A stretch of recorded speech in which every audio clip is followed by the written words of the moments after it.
السلام علیکم ورحمۃ اللہ وبرکاتہ.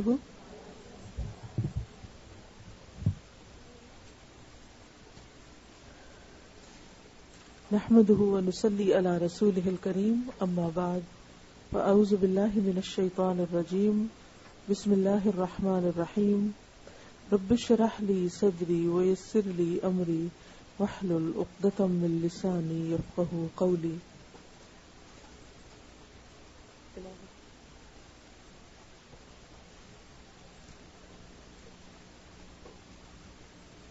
اللہ صلی اللہ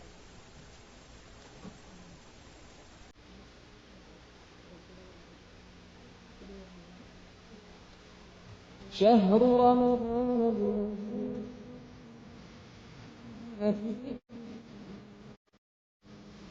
للناس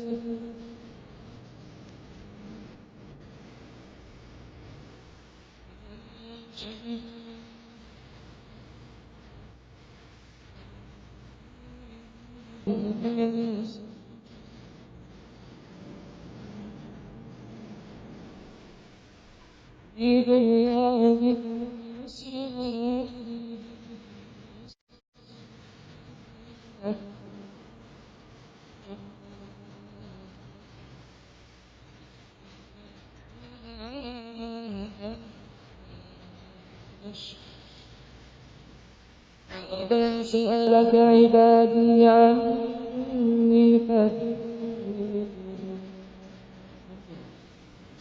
دعوة الداعي فليستجيبوا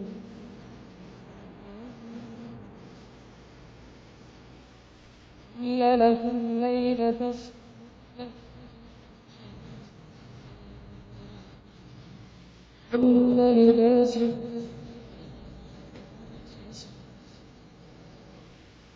علم الله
نحمده ونصلي على رسوله الكريم. اما بعد فاعوذ باللہ من الشیطان الرجیم. بسم اللہ الرحمن الرحیم. رب اشرح لي صدری ويسر لي امری واحلل عقدۃ من لسانی یفقهوا قولی.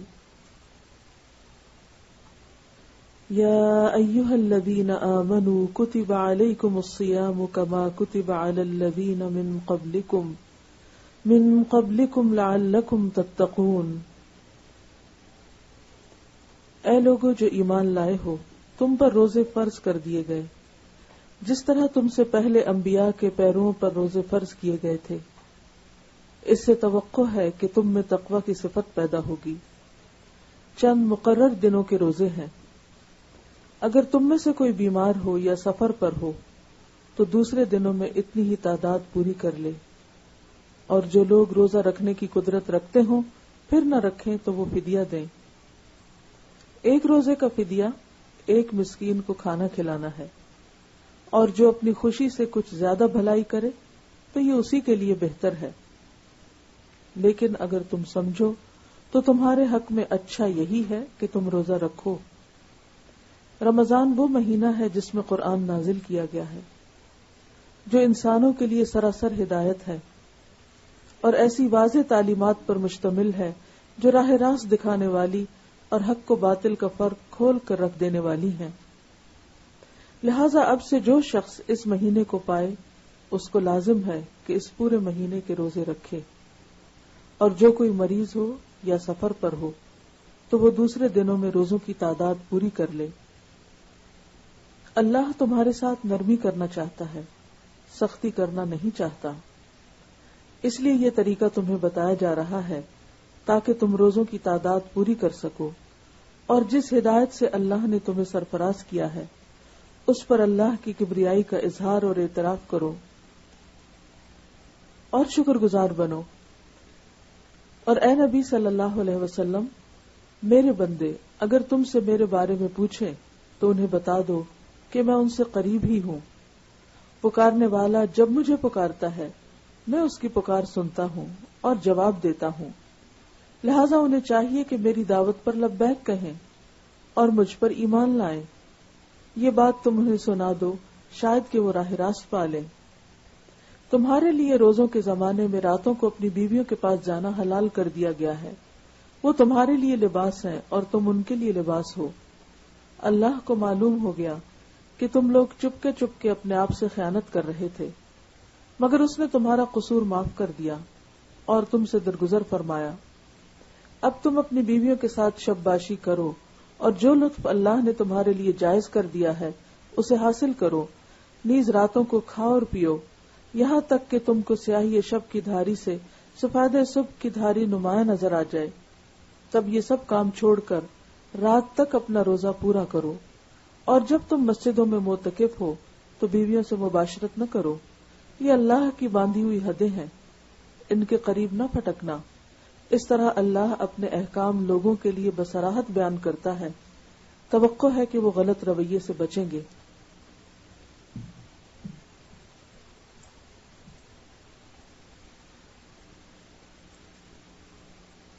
الحمدللہ، اللہ کا بہت احسان ہے کہ اس نے پھر ہمیں رمضان کے قریب لا پہنچایا ہے۔ ہمیں پھر ایک بار مہلت ملی ہے اللہ کا قرب حاصل کرنے کی، تقوی کی کیفیات سے دوچار ہونے کی، اللہ کو راضی کرنے کی، اپنے گناہوں کی معافی مانگنے کی۔ اب یہ ہم پر ہے کہ ہم اس موقع سے کس طرح فائدہ اٹھاتے ہیں، اس وقت کو کیسے استعمال کرتے ہیں۔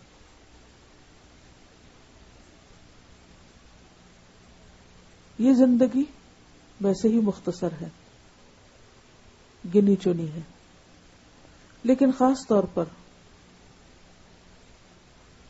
جب ایک سال کے بعد رمضان کا موقع آتا ہے تو احساس اور شدید ہو جاتا ہے کہ وقت کے ساتھ ساتھ ہم سب اپنی عمر کے اگلے حصے میں جا رہے ہیں، جب جسمانی طاقت اور قوت کم ہوتی چلی جاتی ہے، اور پھر اس بات کی بھی خبر نہیں کہ کب تک ہمیں مزید یہ مواقع میسر ہوں گے۔ لہذا جیسے زندگی کا ہر دن ہمیں آخری دن سمجھ کر گزارنا چاہیے، اسی طرح اس رمضان کو بھی آخری رمضان سمجھ کر گزاریں۔ اگر اللہ سبحانہ وتعالی اگلے سال پھر موقع دے دے تو یہ سراسر اس کی عنایت اور رحمت ہوگی، ہمارا حق نہیں۔ جس طرح صرف اس کی رحمت اور اس کی عنایت کی وجہ سے ہمیں رمضان نصیب ہو رہا ہے، اسی طرح صرف اس کی رحمت ہمیں مزید مواقع دے سکتی، لیکن اس موقع کو غنیمت سمجھیے اور ایک ایک دن کو بھرپور طریقے سے استعمال کیجیے کہ کوئی بھی لمحہ ضائع نہ ہونے پائے۔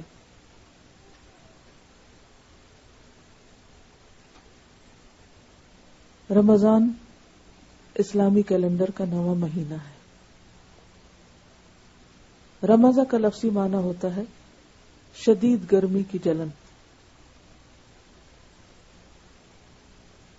عربوں نے جب اپنے مہینوں کے نام رکھے تو پہلی مرتبہ یا اس موقع پر رمضان جس مہینے میں آیا وہ شدید گرمی کا موسم تھا،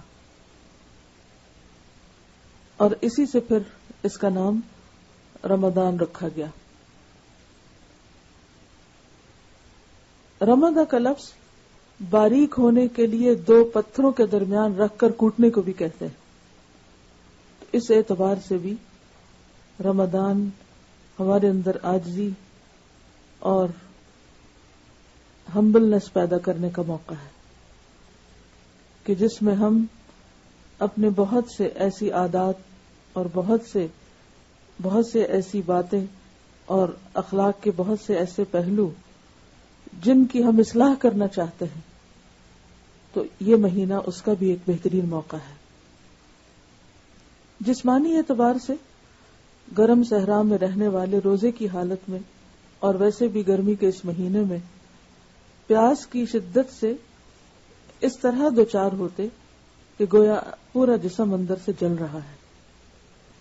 اور اس کے لٹرل میننگ میں، رمضان کے لٹرل میننگ میں یہ بھی آتا ہے کہ شیپ کو سکن کے اندر رکھ کے بیک کرنا، یعنی جو بھیڑ ہوتی ہے نا، اس کو آپ نے عربوں کے ہاں کبھی کھانا کھایا ہوگا کہ پورا لیمب جو ہے وہ روسٹ کرتے ہیں، تو بعض اوقات وہ سکن کے اندر ہی اس کو روسٹ کرتے ہیں، مطلب کاٹ کے کرتے ہیں نا بعض اوقات، لیکن بعض اوقات سکن کے اندر ہی۔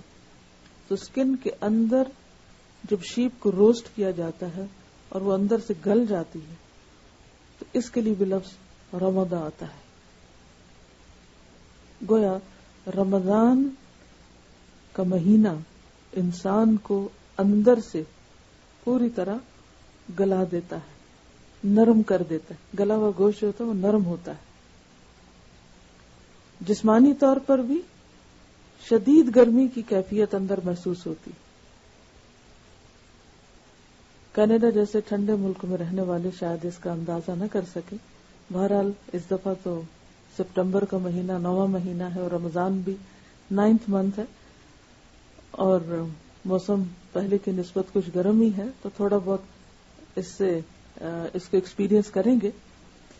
لیکن جس طرح جسمانی طور پر انسان اندر سے گل جاتا ہے یا گرم ہو جاتا ہے یا بیک ہو جاتا ہے یا روسٹ ہو جاتا ہے، اسی طرح صرف جسمانی طور پر نہیں، روحانی طور پر اور باطنی طور پر ہم سب کو اندر سے نرم ہونے کی ضرورت ہوتی ہے، اور یہ نرمی تقوی کے ذریعے آتی ہے۔ حقیقی تقوی، مصنوعی تقوی نہیں کہ جس کا تعلق صرف اوپر کے لبادے سے ہو، کہ اوپر ہم نے ایک خاص قسم کی کیفیت طاری کر لی اور ہم متقی پرہیزگار نظر آنے لگے۔ تقوی کسی مخصوص لباس کا نام نہیں یا کسی مخصوص آؤٹ لک کا نام نہیں۔ تقوی نبی صلی اللہ علیہ وسلم کے فرمان کے مطابق ہا ہونا، دل کی طرف اشارہ کر کے آپ نے فرمایا کہ دل کے اندر کی کیفیت کا نام ہے۔ تو جب تک دل کے اندر وہ عاجزی پیدا نہیں ہوتی، اس وقت تک رمضان کا مقصد پورا نہیں ہوتا۔ اسی طرح رمضان گناہوں کو جلانے، گناہوں کو مٹانے اور گناہوں سے چھٹکارا پانے کا مہینہ ہے، اور وہ کس طرح؟ گناہوں سے بچ کر۔ کیونکہ جو آیات آپ نے سنی اس میں سے پہلی آیت کیا کہتی ہے؟ لعلکم تتقون، تاکہ تمہارے اندر تقوی پیدا ہو، تمہارے اندر کی صفائی ہو، تمہارے اندر عاجزی پیدا ہو، تمہارے اندر اللہ کے قرب کا احساس پیدا ہو۔ پھر آپ دیکھیے کہ اسلامی کیلنڈر میں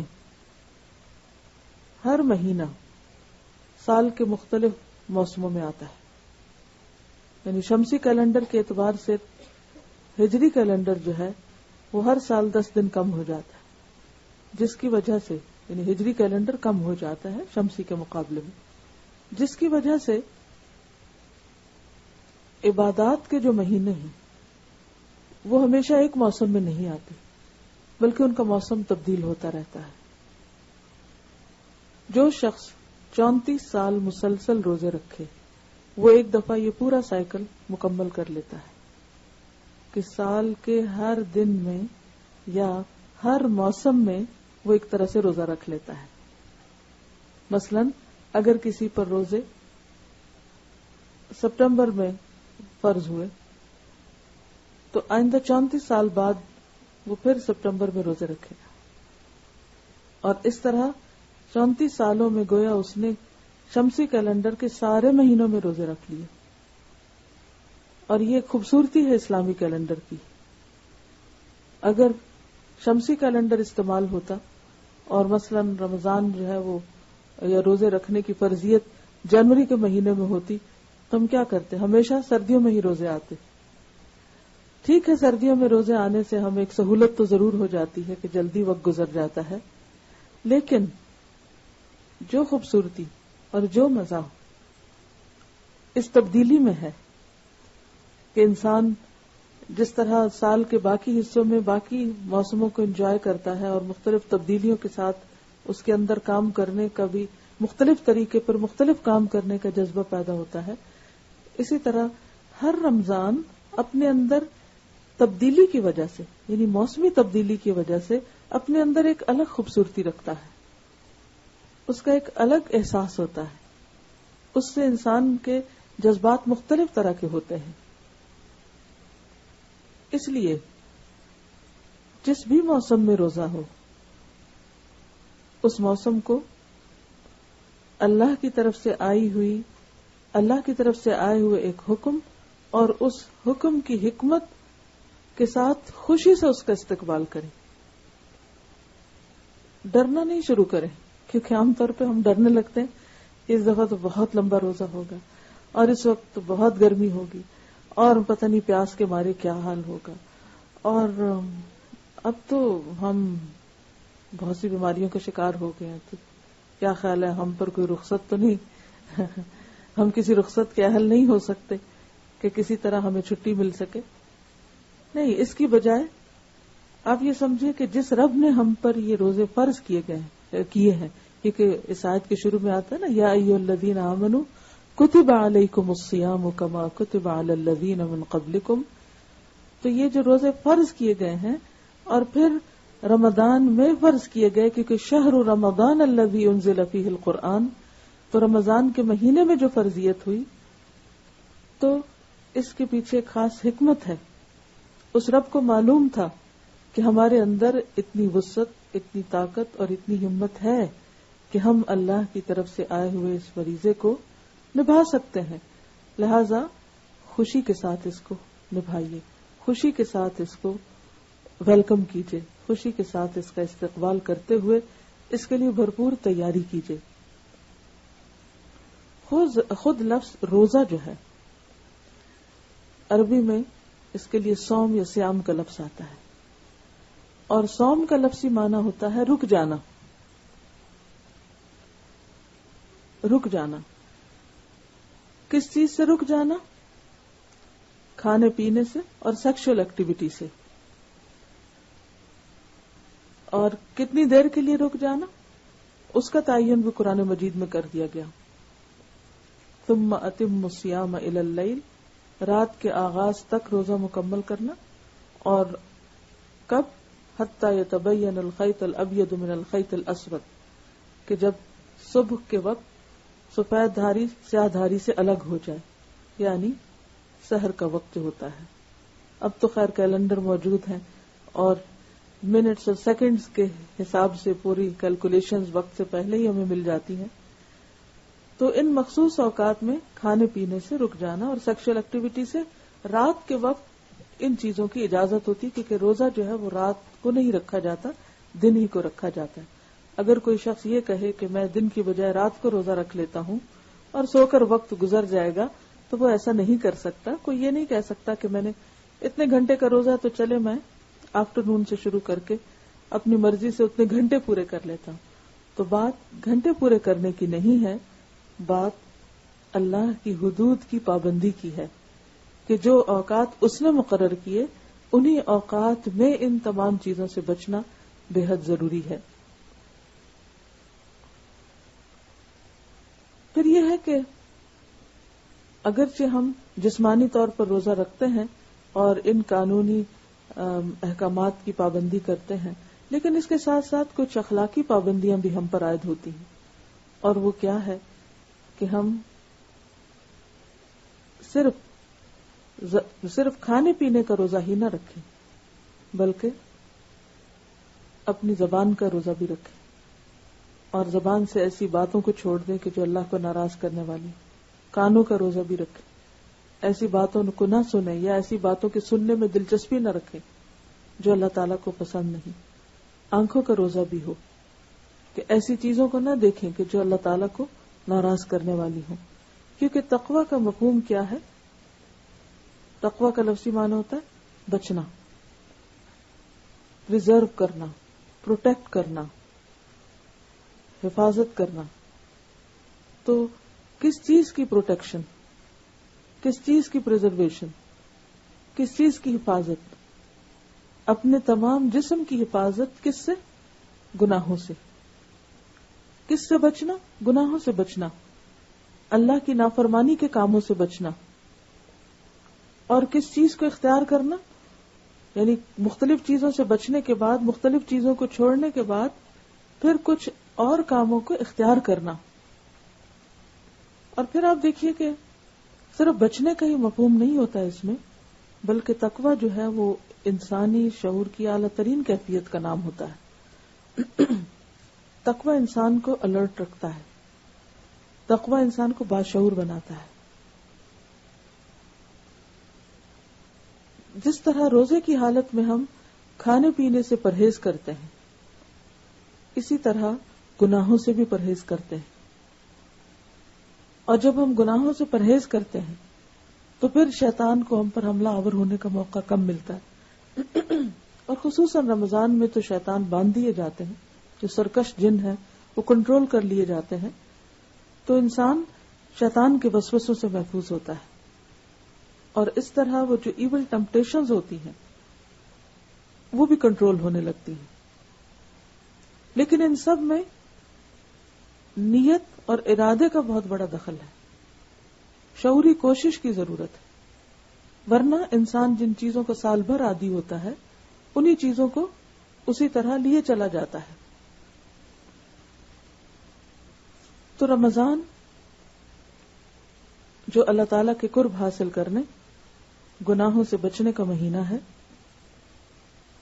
صرف بچنا ہی نہیں بلکہ نیکیوں کو اختیار کرنے کا مہینہ بھی ہے. زیادہ سے زیادہ نیکیاں کرنے کا وقت بھی ہے. زیادہ سے زیادہ نیکیوں میں سب سے بڑی نیکی تو بذات خود روزہ رکھنا ہے. کیونکہ اگر کوئی شخص رمضان کے مہینے میں قرآن بھی پڑھ رہا ہے, صدقہ خیرات بھی کر رہا ہے, لوگوں کے روزے بھی کھلوا رہا ہے, عمرہ بھی کر رہا ہے, لیکن روزہ نہیں رکھ رہا, کہ یہ میرے لیے بڑا مشکل ہے, میں سب کچھ کر سکتا ہوں, اپنے کھانے پینے پہ کنٹرول نہیں کر سکتا یا اپنی نفسانی خواہشات پہ کنٹرول نہیں کر سکتا, تو اس کی باقی ساری عبادات اس فائدے کی نہیں رہتی. نفلی عبادت فرض کا درجہ نہیں لے سکتی یا فرض کو کمپنسیٹ نہیں کر سکتی. یعنی کوئی شخص یہ نہیں کہہ سکتا کہ میں سارا دن قرآن پڑھوں گا لیکن روزہ نہیں رکھوں گا. نہیں, روزہ فرض عبادت ہے. جو 5 بیسک پلرز آف اسلام ہیں ان میں سے ایک بنیادی ستون ہے دین کا. جو شخص جان بوجھ کر روزہ چھوڑے وہ اللہ تعالی کا نافرمان ہے اور کبیرہ گناہ کا مرتکب ہوتا ہے. اس میں ہماری اپنی کوئی چوائس نہیں, الا یہ کہ کوئی شخص بیمار ہو یا سفر پر ہو, جیسے کہ آپ نے اس آیت میں سنا. اسی لیے ہم دیکھتے ہیں کہ روزہ اگر کسی بیماری یا سفر کی وجہ سے قضا ہو جائے تو اس کی قضا رکھنا بھی لازم ہے. ہم دیکھتے ہیں کہ حضرت عائشہ رضی اللہ تعالی عنہا کہتی ہیں کہ میں رمضان سے پہلے اپنے پچھلے روزے قضا رکھ لیتی تھی. شعبان کے مہینے میں وہ اپنے قضا روزے پورے کر لیتی تھی. بعض اوقات ایسا ہوتا ہے کہ رمضان کے فوراً بعد بھی ایک ٹیمپو بنا ہوتا ہے, تو انسان کے جب رمضان میں روزے چھوٹتے ہیں تو وہ ساتھ ہی رکھ لیتا ہے, سفر کی وجہ سے, بیماری کی وجہ سے یا خواتین اپنی مخصوص حالت کی وجہ سے. لیکن اگر اس وقت نہ رکھ سکے تو نیکسٹ رمضان سے پہلے ان کو رکھ لینا چاہیے. اسی طرح یہ ہے کہ اگر کوئی شخص فوت ہو جائے رمضان کے اندر اور وہ بیماری کی وجہ سے کچھ دن کے روزے نہیں رکھ سکا، تو مرنے کے بعد اس کے وارثوں پر فرض عائد ہوتا ہے کہ وہ اپنے پیارے کے پیچھے اس کے روزے رکھیں. صرف اس بات کی فکر نہ کریں کہ اس کی جائیداد تقسیم کریں، بلکہ اس کے اوپر جو فریضہ عائد ہوتا ہے روزہ کا یا زکوٰۃ وغیرہ کی ادائیگی کا، اس کو بھی پورا کریں. ہاں، اگر یہ کہ کوئی بھی نہ مانے تو پھر اس کے چھوڑے ہوئے مال میں سے پہلے ان روزوں کی قضا دے دی جائے، یعنی ان کا فدیہ ادا کر دیا جائے. پھر اسی طرح یہ ہے کہ اگر کوئی شخص وقت سے پہلے روزہ توڑ بیٹھتا ہے، مثلاً آپ بادل تھے، آپ کو پتہ ہی نہیں چلا، آپ نے سمجھا مغرب ہو گئی، بہت گہرے بادل ہوتے ہیں نا، جیسے آج کل موسم ایسا ہو رہا ہے، تو یعنی بادلوں کی وجہ سے بارشوں کا موسم ہے، تو بعض اوقات انسان غلطی سے روزہ کھول بیٹھتا ہے، تو ایسے روزے کی بھی قضا دی جائے گی. اگر وقت سے 5 منٹ پہلے بھی کسی نے روزہ کھول دیا تو اس کو یہ روزہ دوبارہ رکھنا ہوگا. اس سے آپ اندازہ لگا سکتے ہیں کہ روزے کی کتنی اہمیت ہے. اور روزہ سب پر فرض ہے. سب پر سے مراد کیا؟ مسلمان ہو، بالغ ہو، عاقل ہو، مرد ہو یا عورت، سب پر. ہاں، بچوں پر فرض نہیں، لیکن عادت کے لیے ان کو رکھوایا جا سکتا ہے کہ عادت پڑے ان کو اور سب کے ساتھ اس میں شریک ہوں. اور ویسے بھی کہ صبر لاتا ہے روزہ، تو ان کے اندر بھی ایک پیشنس ڈیولپ ہوگا. عاقل کی شرط کیوں ہے؟ کیونکہ مجنون پر کوئی بھی عبادت فرض نہیں، یعنی جس کو اپنا ہوش نہیں. اب یہ تو دوسروں کو تکلیف میں ڈالنے والی بات ہے نا، کہ اگر یہ کہا جائے کہ جس شخص کے ہوش و حواس یہ سینسز ہی نہیں، اس کو کوئی اور روزہ رکھوائے اور سارا دن اس کے ہاتھ پکڑ کے بیٹھا رہے، اس کو واچ کرتا رہے کہ وہ کچھ کھا نہ بیٹھے یا بھولے سے کوئی غلط کام نہ کر لے، تو اس کی ذمہ داری نہیں. اگر کسی کے ہاں ایسا کوئی شخص ہے کہ جو بڑھاپے کی وجہ سے سٹھیا گیا ہے، یا اس کو ہوش و حواس ہی نہیں رہے، یا یہ کہ اس کے ویسے ہی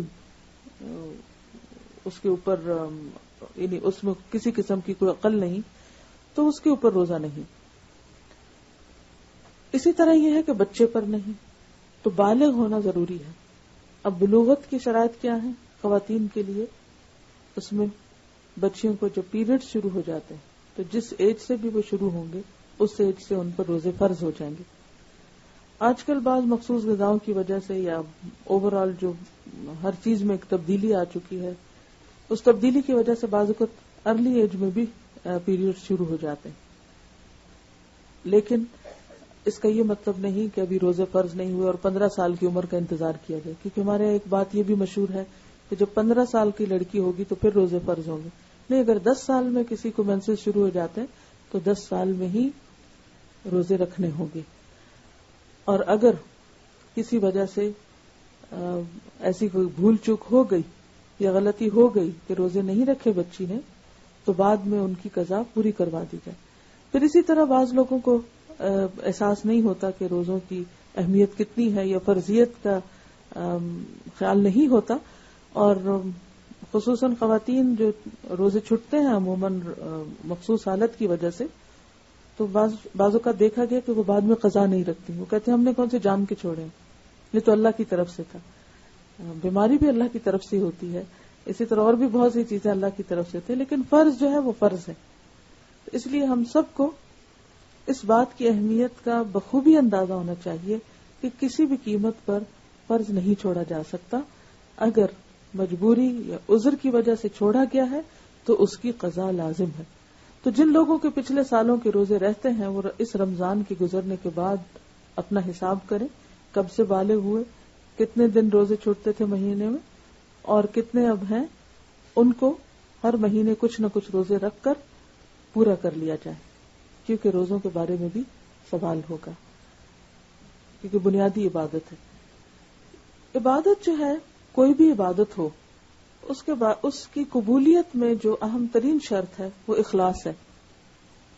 قرآن پاک میں اللہ تعالیٰ فرماتے ہیں وَمَا أُمِرُوا إِلَّا لِيَعْبُدُوا اللَّهَ مُخْلِصِينَ لَهُ الدِّينَ وَمَا أُمِرُوا، اور نہیں وہ حکم دیے گئے، إِلَّا مگر لِيَعْبُدُوا اللَّهَ کہ وہ اللہ کی عبادت کرے، مخلصین لہ الدین، دین کو اسی کے لیے خالص کرتے ہوئے. لہذا جب کوئی شخص روزہ رکھے تو اس کے لیے بے حد ضروری ہے کہ وہ صرف اور صرف اللہ کے لیے رکھے،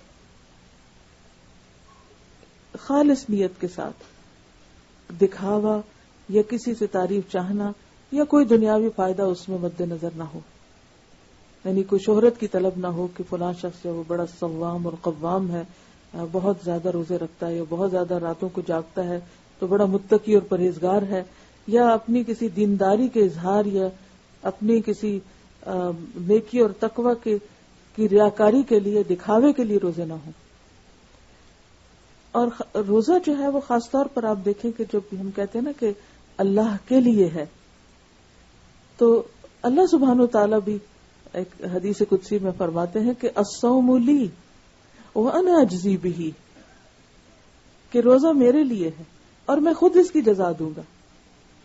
کیونکہ یہ ایک ایسی عبادت ہے کہ جو اللہ اور بندے کے درمیان ہے. یعنی کسی دوسرے کو یہ نہیں پتا ہوتا کہ ہم روزے سے ہیں یا نہیں. ایون رمضان میں بھی کوئی شخص یہ نہیں کہہ سکتا کہ سب کا روزہ ہے. ہو سکتا ہے کہ وہ ظاہر روزہ ہو اور اندر سے نہ ہو. تو الصوم لی وانا اجزی بہ, روزہ میرے لیے ہے اور میں خود اس کی جزا دوں گا. اگرچہ ہر چیز کی جزا اللہ ہی دے گا, لیکن مطلب اس کا یہ ہے کہ باقی نیکیوں کی جزا بتا دی گئی کہ ایک کے بدلے میں 10, من جاء بالحسنۃ فلہ 10 امثالھا, جو ایک نیکی لایا اس کے بدلے اس کے لیے 10 نیکیاں ہیں. یا یہ کہ بعض کے بدلے میں 70 اور بعض کے بدلے میں 100 اور 700 تک کی بات بھی کی گئی. مثلا جو لوگ اللہ کے راستے میں اپنا مال خرچ کرتے ہیں ان کو 700 تک کی بشارت دی گئی. لیکن روزے کی کتنی جزا ہے, کتنے گنا اس کا ثواب ملے گا, کیا اس کو حاصل ہوگا قیامت کے دن؟ یہ قیامت کے دن ہی کھلے گا. اور پھر آپ دیکھیے کہ ہر روزے میں بھی فرق ہے. یعنی یہ نہیں کہ ہم نے ایک دفعہ اخلاص سے شروع میں نیت کر لی کہ ہم اللہ کے لیے خالص کریں گے اور پھر ہم خالص ہی رہیں گے. کسی وقت بھی خلل آ سکتا ہے نیت میں, کسی وقت بھی کوالٹی گھٹ سکتی ہے, گر سکتی ہے.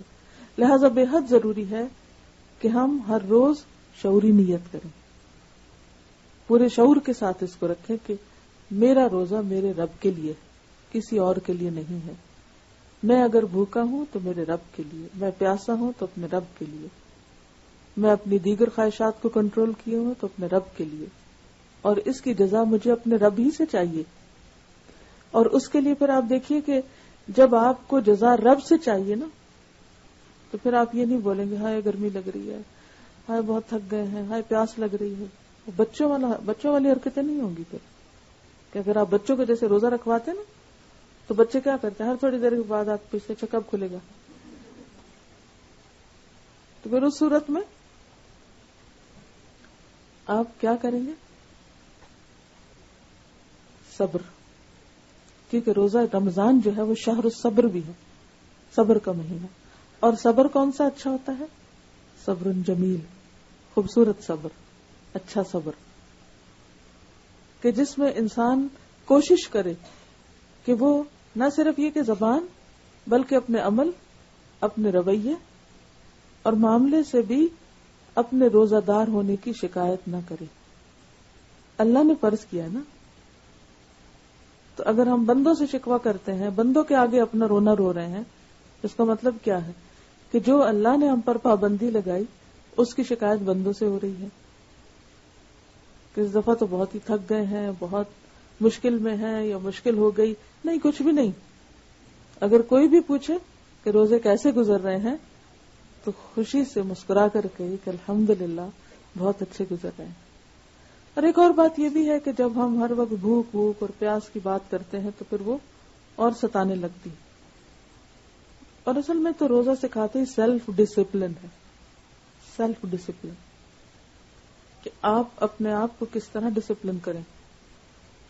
صرف اوقات ہی کی پابندی کے اعتبار سے نہیں کہ صبح سویرے اٹھنا ہے, سحری کھانی ہے اور شام کے وقت افطار کرنا ہے اور ان 2 اوقات کی خوب پابندی کریں, بلکہ باقی چیزوں میں بھی, اپنی گفتگو میں بھی سیلف ڈسپلن, اوقات کار میں, باقی تمام رویوں میں, معاملوں میں, کیونکہ آپ آن ڈیوٹی ہیں. یعنی روزے کا سارا وقت کیا ہے؟ آن کال ہے, آن ڈیوٹی ہے. تو جو شخص آن ڈیوٹی ہوتا ہے وہ کیا کرتا ہے؟ الرٹ رہتا ہے نا, ہر اعتبار سے الرٹ ہوتا ہے. تو آپ بھی الرٹ رہیں گے. الرٹ صرف اس معنی میں نہیں کہ اوہ بھول کے کچھ کھا نہ جاؤں, اس میں تو بہت الرٹ رہتے ہیں سب. اس میں بھی کہ میں نے کیا بولا, کیا کہا, کیسے لفظ زبان سے نکالے, کس کے ساتھ کیا معاملہ کیا. کیونکہ ہوتا یہ ہے کہ جب انسان بھوک کی حالت میں ہوتا ہے یا تھکاوٹ کی حالت میں ہوتا ہے یا نیند کی کمی ہوتی ہے تو پھر اس کے اندر ایک خاص طرح کی اریٹیشن آتی ہے. عموماً آپ نے دیکھا ہوگا کہ بچے جو بھوکے ہوتے ہیں تو کرنکی ہو جاتے ہیں, تو بعض بڑے بھی ایسے ہی بچے بن جاتے ہیں. وہ بھی بھوک برداشت نہیں کرتے, بس کھانا وقت پہ تیار نہیں یا سرو نہیں ہو رہا یا مزے کا نہیں یا مرضی کا نہیں, تو پھر آپ دیکھیں ان کے ریئیکشن کیسے ہوتے ہیں, یا نمک ذرا زیادہ ہو گیا ہے یا کم ہو گیا ہے یا کوئی کمی بیشی ہو گئی ہے. تو یہ وقت کس چیز کا وقت ہے؟ صبر کا وقت ہے, اور یہ سیلف ڈسپلن کا وقت ہے.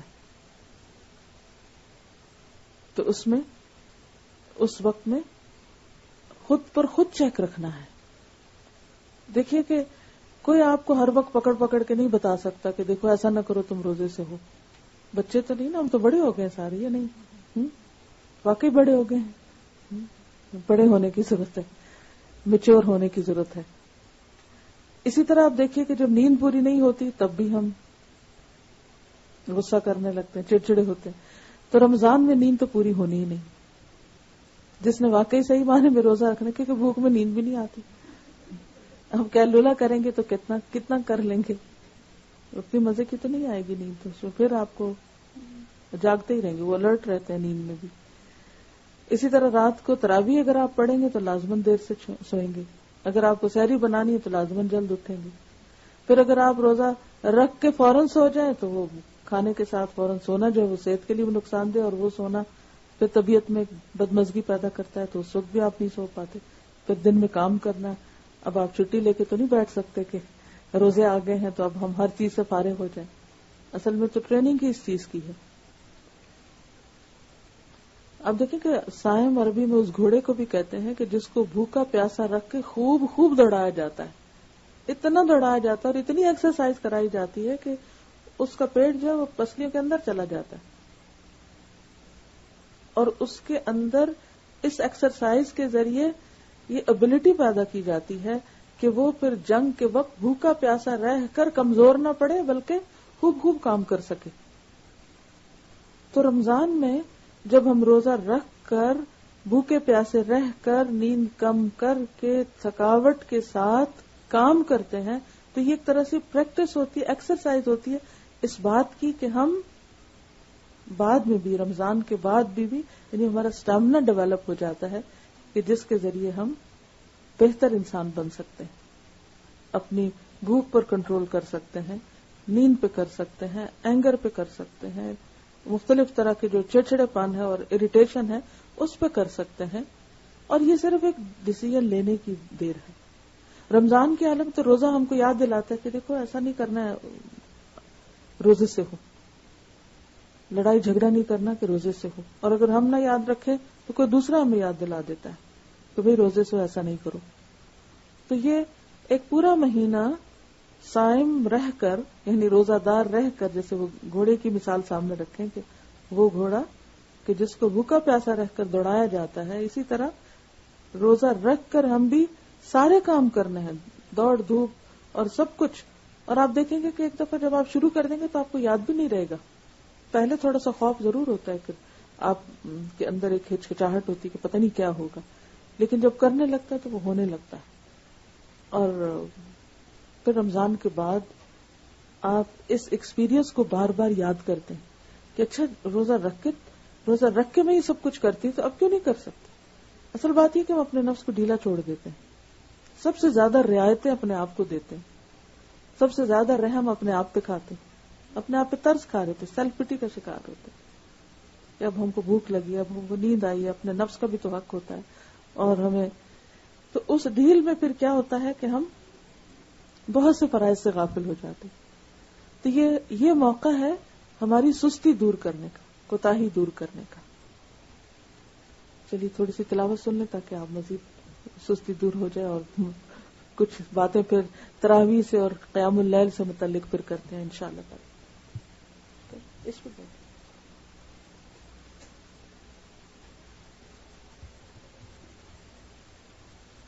یہاں تک کر لینا.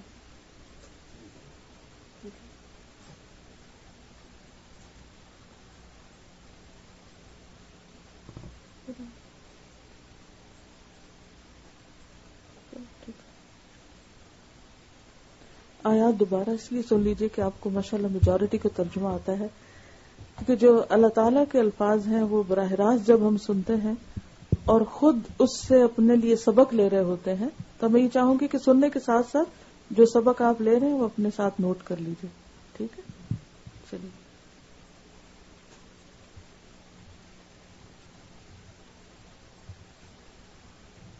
أعوذ بالله من الشيطان الرجيم. بسم الله الرحمن الرحيم. يا أيها الذين آمنوا كتب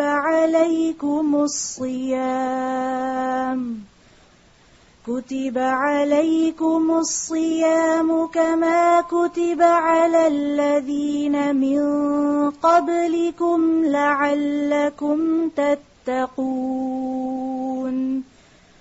أياما معدودات.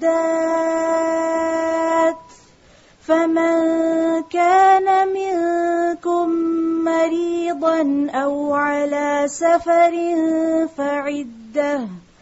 فعدة من أيام أخر. وعلى الذين يطيقونه فدية طعام مسكين. فمن تطوع خيرا فهو خير له، وأن تصوموا خير لكم إن كنتم تعلمون.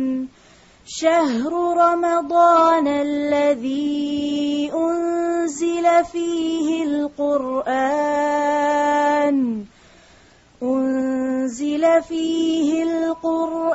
هدى للناس وبينات من الهدى والفرقان. فمن شهد منكم الشهر فليصمه. ومن كان مريضا أو على سفر فعدة من أيام أخر. يريد الله بكم اليسر ولا يريد بكم العسر ولتكملوا العدة ولتكبروا الله على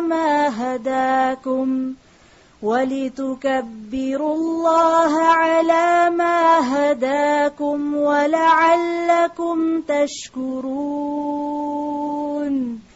وَإِذَا سَأَلَكَ عِبَادِي عَنِّي فَإِنِّي قَرِيبٌ أُجِيبُ دَعْوَةَ الدَّاعِ إِذَا دَعَانِ فَلْيَسْتَجِيبُوا لِي وَلْيُؤْمِنُوا بِي لَعَلَّهُمْ يَرْشُدُونَ.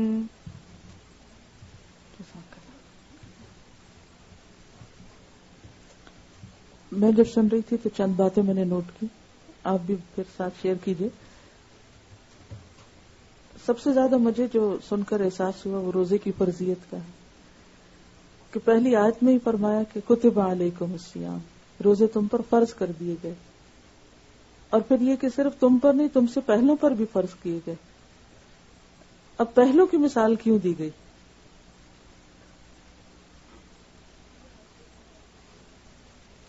اب دیکھیے کہ جب ہم پر کوئی پابندی لگتی ہے نا تو ہمیں مشکل نظر آتی. فرضیت کا کیا مطلب؟ کہ پابندی ہے، تمہیں ایسا کرنا ہوگا. لیکن انسان کا نفس جو ہے وہ پابندیوں سے گھبراتا ہے، پابندیاں قبول نہیں کرنا چاہتا. لیکن جب انسان کو مثال دے کے سمجھایا جاتا ہے کہ دیکھو یہ صرف تم پر نہیں، تمہارے بڑے بہن بھائی پر بھی یہ پابندی ہے یا اس پہ بھی لگی تھی، تو پھر انسان کے لیے اس پابندی کو سہنا آسان ہو جاتا ہے. جب انسان دیکھتا ہے کہ اچھا اور لوگ بھی اس میں اسی طرح بندھے ہوئے ہیں، تو پھر اپنی پابندی مشکل نہیں لگتی. تو اللہ سبحانہ وتعالی نے کتنے زبردست حکیمانہ طریقے سے ہمیں روزے کی فرضیت کا احساس دلایا. اللہ تعالیٰ یہ بھی کہہ سکتے تھے کہ تم پر روزے فرض ہیں لہذا روزے رکھو، کیونکہ آگے جا کے کہا فَلْيَصُمْ، لیکن شروع میں کیا کہا؟ یعنی کتنا انسانی نفسیات کا خیال رکھا گیا اور کتنے حکمت کے ساتھ بات آگے بڑھائی گئی کہ دیکھو تم رکھو، مشکل نہیں، کوئی نئی بات نہیں، پہلے لوگ بھی رکھتے رہے ہیں، تم بھی رکھ سکو گے. اور ان روزوں کے رکھنے میں دراصل تمہارا ہی فائدہ ہے، اور وہ فائدہ کیا ہے کہ تمہارے اندر تقوی پیدا ہوگا. پھر آپ دیکھیے کہ ایک اور طریقے سے سمجھایا گیا کہ پابندی تو ہے لیکن چند دن کی ہے، تھوڑی سی ہے. یعنی ایک اور انداز سے پھر اس معاملے کو ہلکا کیا گیا. آپ جب کسی کو ڈسپلن کرتے ہیں یا کسی کو پابندی لگاتے ہیں یا کسی کو کسی خاص وقت کے لیے روک رکھتے ہیں تو آپ کہتے ہیں تھوڑی دیر کی تو بات ہے. جیسے آپ دیکھیں نا کہ ڈاکٹر جب آپ مثلاً آپ کو کوئی پٹی لگا رہے ہوں یا کوئی ٹریٹمنٹ کر رہے ہوں یا کوئی آپ کسی تکلیف دہ عمل سے گزر رہے ہوں، مثلاً آپ میں سے جو خواتین ماں بن چکی ہیں تو جو ڈلیوری کا وقت بالکل قریب آتا ہے تو ڈاکٹر کیا کہتے ہیں؟ تھوڑی دیر کی تو بات ہے، تو سبھی تو مشکل حل ہو جائے گی. تو اسی طرح اگر تمہیں روزے رکھنے انتہائی مشکل بھی لگ رہے ہیں، اس پابندی سے تم گھبرا بھی رہے ہو، تو تھوڑی دیر کی بات ہے. ایام معدودات، چند دن گنتے گنتے 10 10 گزر گئے، پتہ بھی نہیں چلے گا، اس لیے مت گھبراؤ. پھر آپ دیکھیے کہ فرضیت ہی کے بات کے رکھنے ضروری ہیں. اگر نہیں رکھ سکو اس حال میں کہ تم مثلاً انتہائی بوڑھا انسان ہے کہ جو کبھی دوبارہ اس کی ہمت ہی نہیں ہوگی، یا ایسا بیمار کہ جسے کبھی صحت کی امید ہی نہیں، تو اس کے لیے بھی کیا ہے تو پھر اس کا فدیہ دو. فدیہ کیوں؟ تاکہ تمہیں یہ احساس ہو کہ یہ تمہاری ڈیوٹی تھی جو تم نے پوری نہیں کی، تو اس کو فدیہ کے ذریعے کمپنسیٹ کرو، اسے کمپنسیٹ کرو. اور پھر اس کا بھی فدیہ کیا بتایا گیا؟ کھانا کھلانا، کیونکہ روزے میں سب سے بڑی چیز جسے ہم چھوڑتے ہیں وہ کھانا پینا ہے. کچھ بھی اور بتایا جا سکتا تھا، لیکن کیا کہا؟ جو کھانا خود کھاتے ہو وہ کسی اور کو کھلا دو. یہ نہیں کہا کہ خود نہ کھاؤ اور کسی اور کو کھلا دو، خود تو کھا ہی رہے ہو لیکن کسی اور کو کھلاؤ. کیونکہ خاص طور پر انسان کو بھوک کے تجربے سے گزارنا ہوتا ہے، تو پھر دوسرے کو کھانا کھلانا کیا ہے کہ لیسر درجے میں بھوک کا ایکسپیرینس. خود روزہ رکھنے میں بگر ایکسپیرینس ہے، بڑا ایکسپیرینس ہے بھوک کے مرحلے سے گزرنے کا. اور جب کسی کو کھانا کھلاتے ہیں تو کب کھلاتے ہیں؟ جب یہ احساس ہوتا ہے کہ دوسرا بھوکا ہے. اور یہاں کس کو کھانا کھلانے کے لیے کہا جا رہا ہے؟ مسکین کو، کہ وہ ضرورت مند ہے، اسے کھانا چاہیے، اسے کھانا کھلاؤ. تو مقصد پھر وہ پورا ہوتا ہے. خود بھوکے رہ کر بھی مقصد پورا ہوتا ہے اور بھوکے کو کھلا کر بھی پورا ہوتا ہے. اور پھر مزید انکریج کیا گیا وَمَن تَطَوَّعَ خَيْرًا فَهُوَ خَيْرٌ لَهُ، خوشی سے نیکی کرے گا جو اسی کے لیے اچھی، یعنی خوشی سے روزے رکھے جائیں. اور پھر آگے کہا وَأَن تَصُومُوا خَيْرٌ لَكُمْ إِن كُنتُمْ تَعْلَمُونَ، اور یہ کہ تم روزے رکھو تمہارے لیے اچھا ہے اگر تم جانتے ہو، اگر تمہیں علم ہے. کس بات کا علم؟ کہ کس قدر اجر و ثواب ہے روزہ رکھنے کا، کس قدر بے شمار فائدے ہیں، جسمانی، روحانی، طبی، اخلاقی، جذباتی، ذہنی. ہر اعتبار سے. کیونکہ روزہ رکھنے کے صرف جسمانی فائدے نہیں کہ انسان کی ایک زبردستی کی ڈائٹنگ ہو جاتی ہے، بلکہ اس کے ساتھ ساتھ روحانی ایک اسپرچل ایکسپیرینس ہوتا ہے. پھر ایموشنل، انسان غصے لڑائی جھگڑے کی حالت میں ہے تو حدیث میں آتا ہے کہ انسان کسی کے ساتھ لڑائی جھگڑا نہ کرے، اگر کوئی اس سے کرے تو کیا کہے، میں روزے سے ہوں. تو جذبات کا کنٹرول بھی آتا ہے. پھر ذہنی بیداری کی حالت، قلبی شعور کی حالت یعنی تقوی کی حالت. طبی فائدے، بہت سی بیماریوں سے نجات ملتی. اس میں بہت کچھ لکھا گیا، بہت سی ریسرچ پائی جاتی. بہت سے نان مسلم ڈاکٹر جو ہیں انہوں نے بھی اپنے مریضوں کے لیے علاج فاقہ تجویز کیا ہے. تو ہمارے ہاں روزہ فاقے کا نام نہیں ہے. فاقہ تو ہے لیکن فاقہ مطلوب نہیں، مطلوب کچھ اور ہے، اس سے آگے ہے. یہ تو ایک سیکنڈری یا اس کا بونس ہے. سیکنڈری فائدہ یہ ایک بونس ہے کہ تم اللہ کو راضی کرو، اجر کماؤ، تقوی حاصل کرو. کیونکہ یہ نہیں کہا گیا کہ تم پہ روزے فرض کیے گئے تاکہ تم بھوکے رہو، یا تمہیں ایک تکلیف میں مبتلا کیا جائے، یا تمہیں کوئی سزا دی جائے. بلکہ کیا ہے، فزیکل فائدہ نہیں بتایا، روحانی فائدہ بتایا. تقوی پیدا ہو، تم اندر سے ایک مضبوط انسان بن سکو. کیونکہ بہت سے لوگ آپ دیکھیں کہ جسمانی طور پر بہت خوبصورت ہو سکتے ہیں، بہت فٹ ہو سکتے ہیں، لیکن ایموشنلی انتہائی ویک، اسپرچولی انتہائی کمزور، اخلاق اور کردار کے اعتبار سے انتہائی نازک، کہ ہاتھ لگاؤ تو ٹوٹتے ہیں، چھوٹی سی بات برداشت نہیں کر سکتے. کیوں؟ اس لیے کہ اندر کی اسٹرینتھ ہی کوئی نہیں. تو یہ اسٹرینتھ کہاں سے آتی ہے؟ یہ روزے سے آتی ہے. اگر آپ ویسے ڈائٹنگ کریں تو اس سے آپ دیکھیں کہ تقوی نہیں حاصل ہوتا. کیا ہوتا؟ کیونکہ مقصود ہی نہیں تقوی، نیت اور ارادہ ہی نہیں کچھ وہ پانے کی.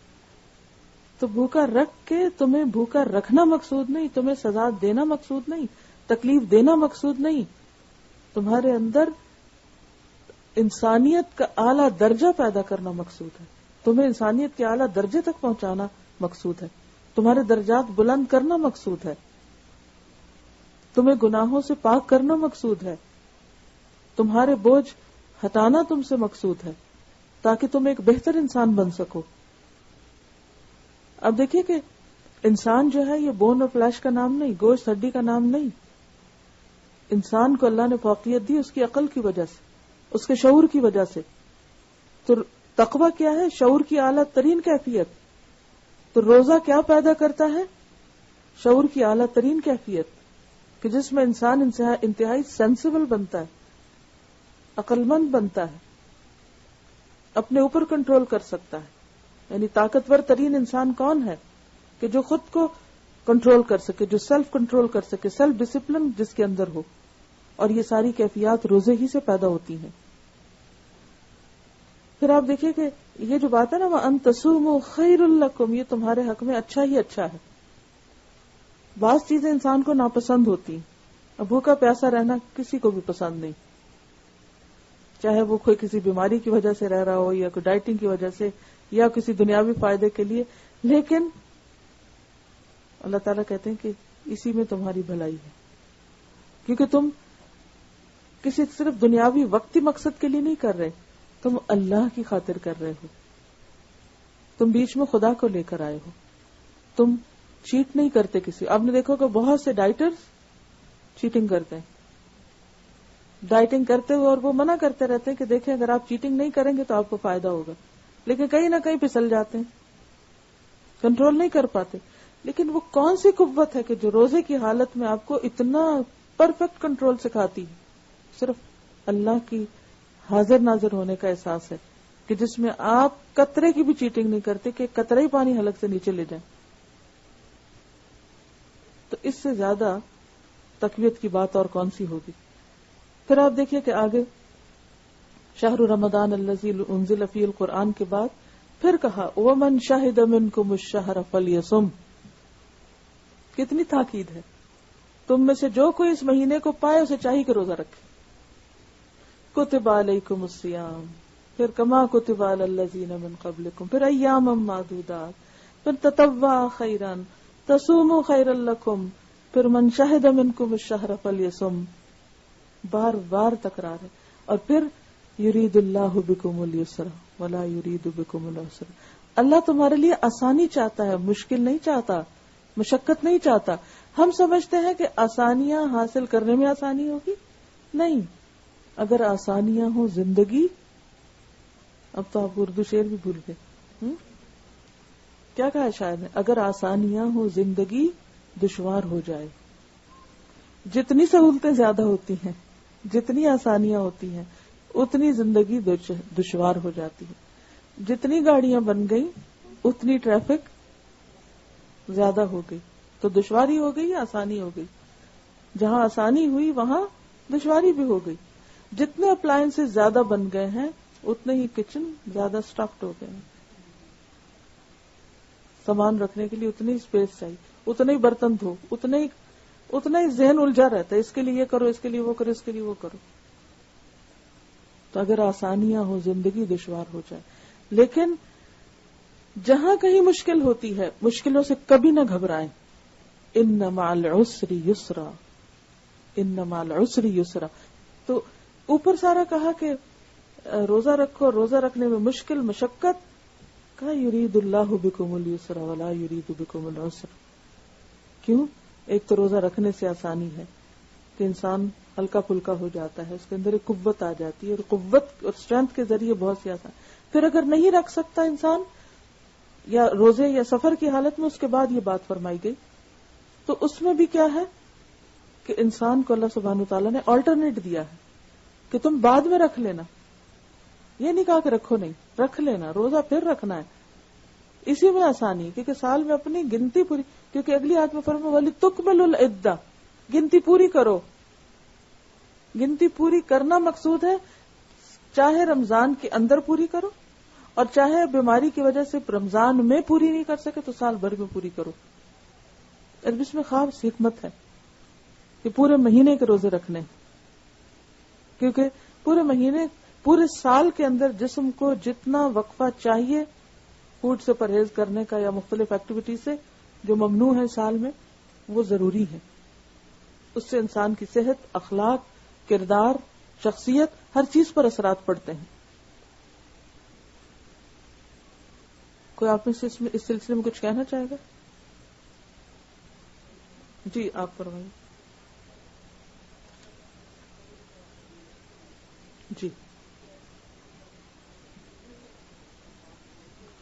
جی آپ ان کا سوال ہے کہ ہمیں رمضان میں روزے کی شعوری طور پر نیت کرنی چاہیے، کیا اس کے لیے ہر روز بول کر نیت کرنا ضروری ہے؟ جہاں تک روزے کی نیت کا تعلق ہے تو حدیث میں آتا ہے، نبی صلی اللہ علیہ وسلم نے فرمایا من لم یجمع الصیام قبل الفجر فلا صیام له، جس نے فجر سے پہلے روزے کی نیت نہ کی اس کا روزہ نہیں. تو فجر سے پہلے یعنی سحری کے وقت روزے کی نیت کر لینی چاہیے یا ایک رات پہلے. لیکن یہ کہیں نہیں فرمایا کہ نیت بول کے کرنی چاہیے، کیونکہ نیت دل کے ارادے کا نام ہوتا ہے. اب اگر آپ سحری کے وقت اٹھے ہیں تو کیا کرنے اٹھے؟ جی آپ کی کوئی نیت نہیں روزہ رکھنے کی؟ نیت نہیں تو سوئے رہیں گے، نیت ہے تو اٹھیں گے نا. تو بس یہی نیت ہوتی ہے. چاہے آنکھ نہیں بھی کھلی، بعض اوقات ایسا بھی ہوتا ہے نا کہ آپ اتنے تھکے ہوئے ہوتے ہیں کہ آپ نہیں اٹھ پاتے. تو اس کا کیا مطلب ہے کہ اب روزہ ہی نہ رکھا جائے، کیونکہ ہم نے تو بول ہی نہیں تھی نیت. بولنا شرط نہیں ہے.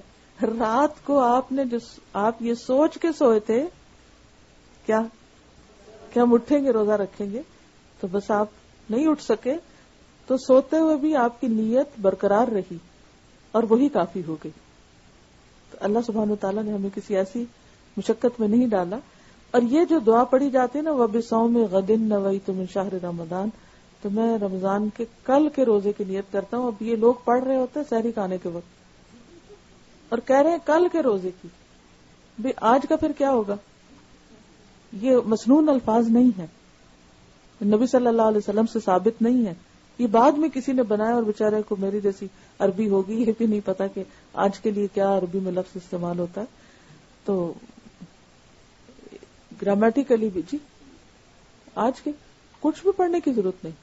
دل کا نیت کہتے ہیں دل کے ارادے کو.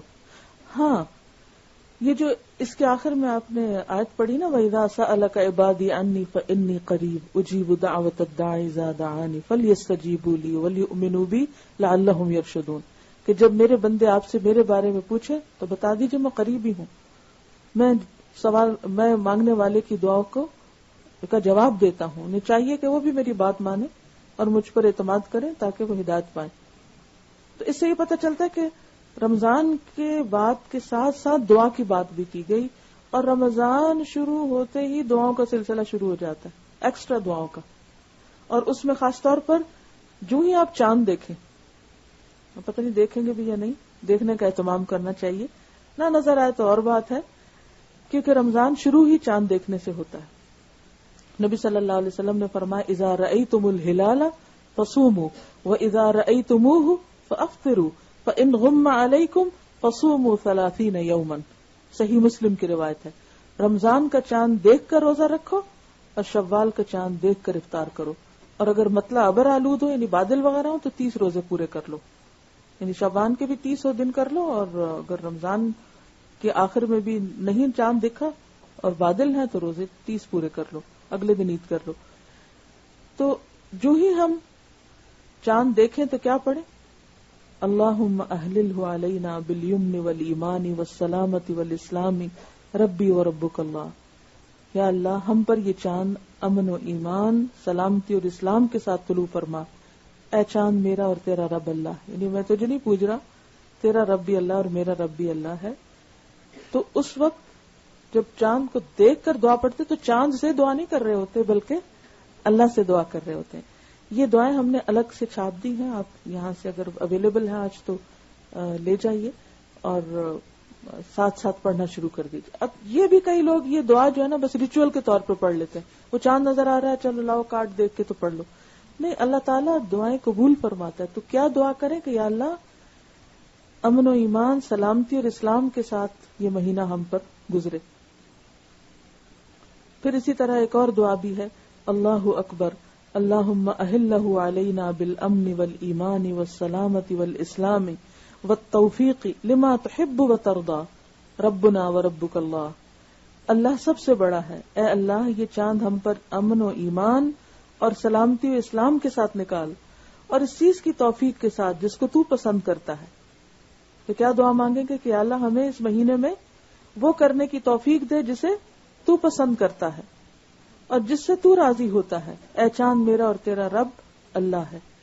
پھر اسی طرح آپ دیکھیے کہ سحری کے وقت کوئی خاص دعا نہیں بتائی گئی, لیکن استغفار کرنا سحری پکاتے ہوئے, کیونکہ خاص سحری کی دعا جو ہے وہ استغفار ہے قرآن کے مطابق. وَبِالْأَسْحَارِ هُمْ يَسْتَغْفِرُونَ کہ سحری کے وقت وہ استغفار کرتے ہیں.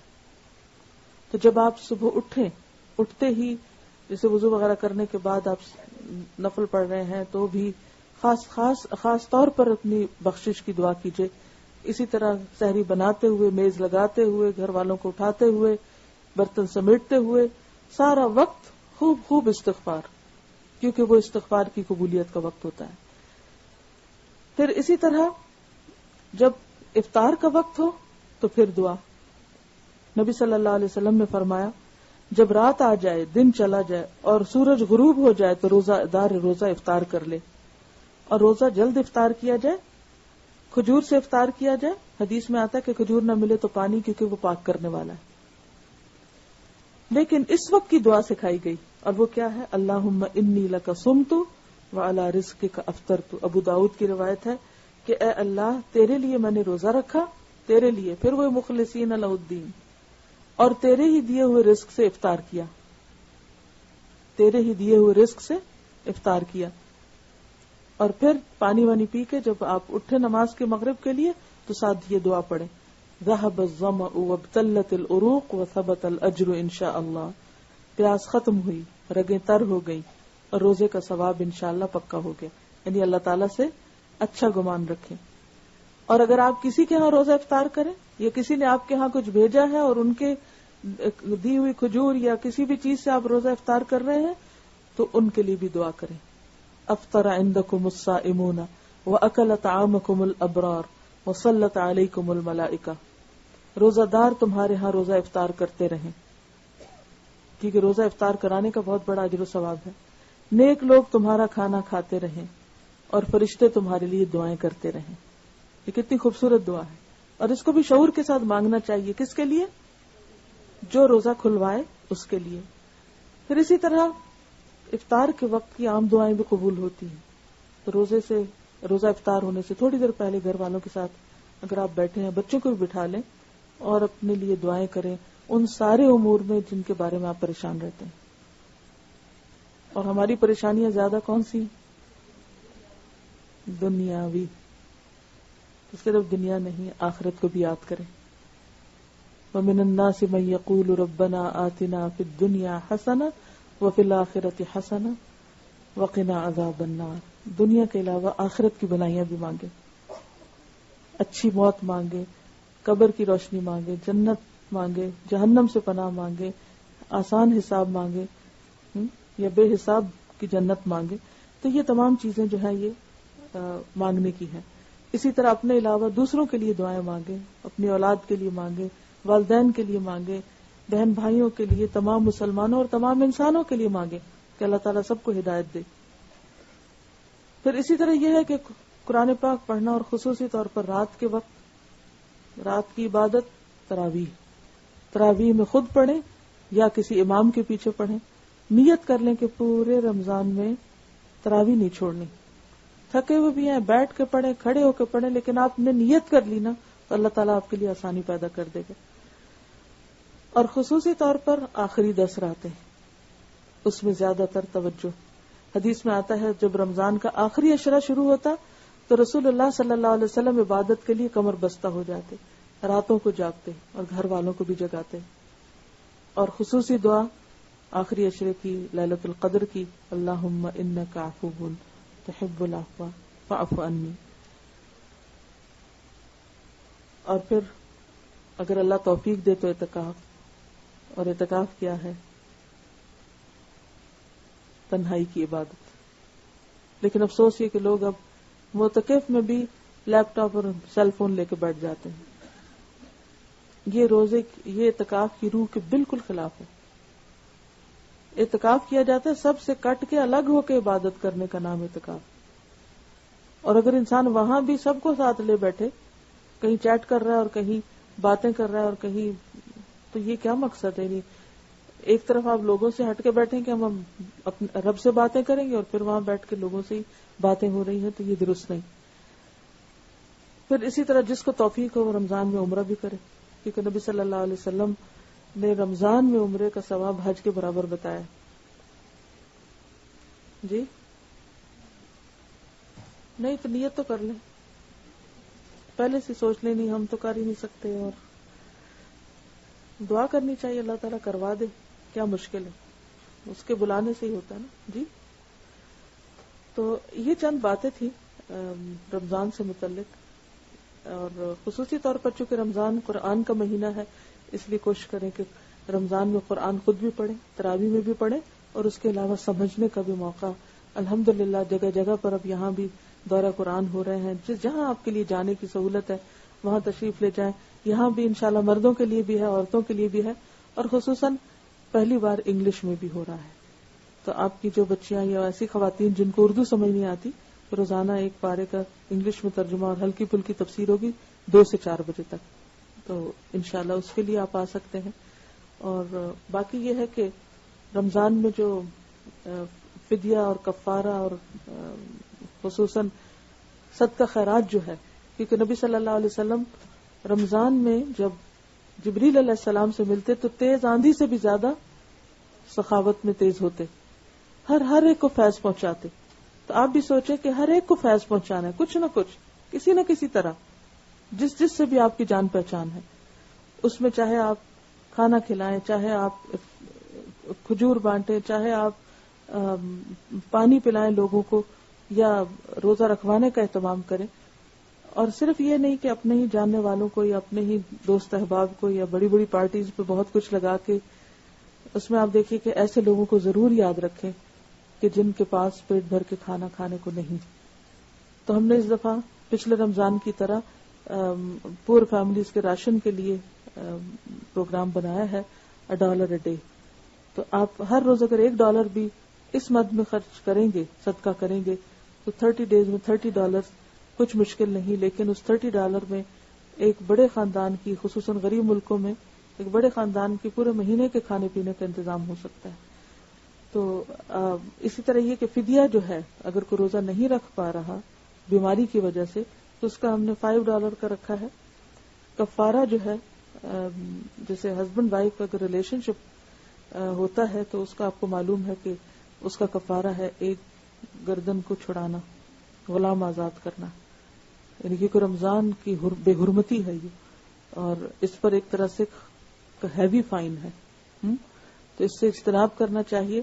لیکن انسان اور انسانوں کے ساتھ ایسے مسائل ہوتے ہیں، اگر کبھی کسی سے ایسا ہو چکا ہو یا ہو جائے تو اس صورت میں ایک غلام آزاد، اب تو غلامی کا دور نہیں تو غلام کہاں سے آزاد کریں گے. دوسرا ہے 60 روزہ بغیر کسی وقفے کے 60 روزے رکھنا. اب اگر کوئی وہ 60 نہیں روزے رکھ سکتا تو 60 مسکینوں کو کھانا کھلانا. اگر ایک مسکین کا کھانے کی ایوریج 5 ہے تو 60 کی کیا ہوگی؟ 350. 5 کتنی جی 300. جی ہاں. تو اس کا جو کفارہ ہے $300 بنتا ہے ایک روزے کا. اب یہ ذرا غور سے سنیے، میں نے فدیہ اور کفارہ الگ بتایا. کہیں باہر جا کے آپ کہیں کہ انہوں نے کہا ہے کہ جو روزہ نہ رکھے یا روزہ توڑے وہ $300 دے، یہ نہیں میں کہہ رہی. یعنی اور اس میں یہ ہوتا نا کہ بعض اوقات کسی نے ویسے روزہ توڑ دیا، کوئی بیمار پڑ رہا ہے، بے ہوش ہو رہا ہے، تو اس کا روزہ توڑ، اس کا نہیں کفارہ 30 روزے یعنی 300. یہ ہے اس شخص کا جو ہسبینڈ وائف کا ریلیشن شپ روزے کی حالت میں اگر کوئی قائم کرتا ہے اور روزہ توڑ بیٹھتا ہے تو اس کا یہ کفارہ ہے. اور فطرانہ جو ہے وہ بھی انشاءاللہ پچھلے سال کی طرح $5 ہی ہوگا، تو رمضان کے آخر میں ہوگا. تو اس کے علاوہ بھی یعنی یہ تو غریبوں کا حق ہے سب کچھ. اور ویسے آپ اپنی خوشی سے اپنی زکوٰۃ نکالیں، صدقہ خیرات کریں، کچھ بھی کریں، تو وہ آپ رمضان سے پہلے کیلکولیشنز کر رکھیں. کوشش کریں کہ رمضان کے وقت میں بہت ایکسٹرا کام نہ ہو، اس میں عبادت پر زیادہ فوکس ہو. تو گھر بھی صاف کر لیجئے، راشن بھی ڈال لیجئے، گروسریز بھی کر لیجئے، عید کی بھی شاپنگ کر لیجئے. سارا کچھ پہلے سے کر کے پھر آپ رمضان میں ایک ایک دن سے بھرپور فائدہ اٹھانے کے لیے زیادہ سے زیادہ ٹائم جو ہے اپنا عبادت میں گزارنے کے لیے ذہنی طور پہ تیار ہو جائیے. جی تعلیمی اداروں میں دے سکتے ہیں زکوٰۃ. جی آپ کیا کہہ رہے ہیں؟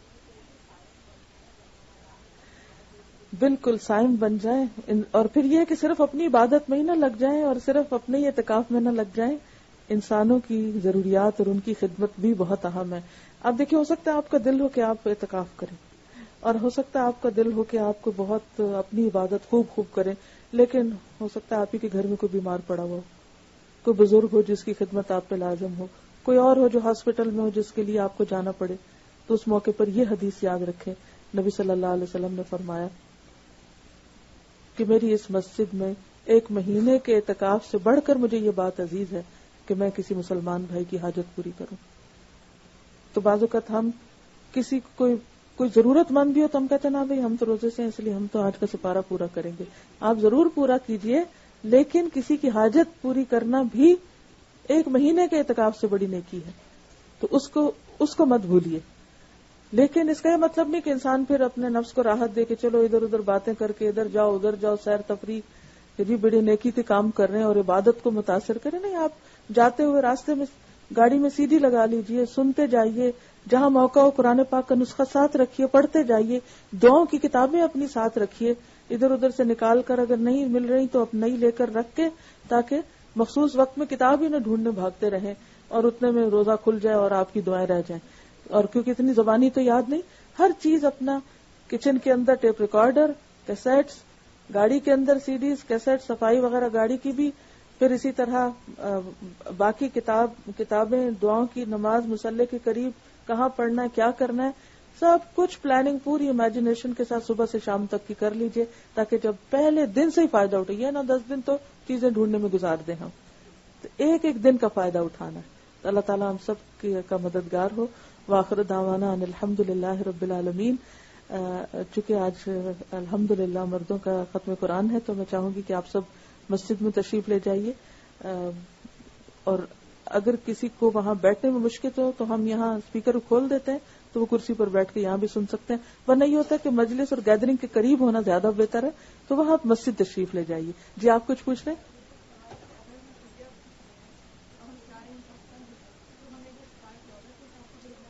$5 کے حساب سے، کیونکہ ہم یہاں کا دے رہے ہیں، اپنا دے رہے ہیں نا. جی. اور الہدا نے یہ بھجوانے کا اہتمام کیا ہوا، اگر آپ لوگ یہاں جمع کرانا چاہیں تو کیونکہ ہر شخص $30 بھیجے گا تو کتنا خرچہ آ جائے گا، جب ایک جگہ سے جائے گا تو آسانی ہوگی. جی آپ کچھ کہہ رہے ہیں؟